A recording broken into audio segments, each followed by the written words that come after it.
Hi everyone, this is Eric Handler from McAllister College.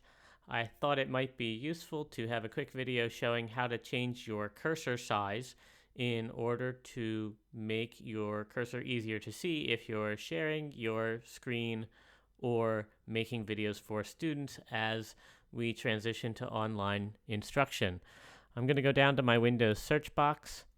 I'm going to type in cursor size. It's going to tell me that I can do change mouse pointer size. I will click on that option. It brings up the settings menu, and then as I drag this slider, my cursor gets bigger. I think 8 should be large enough for my needs and the size of my screen.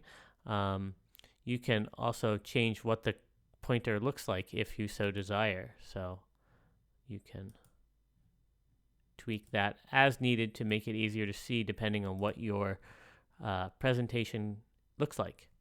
Hope this is helpful.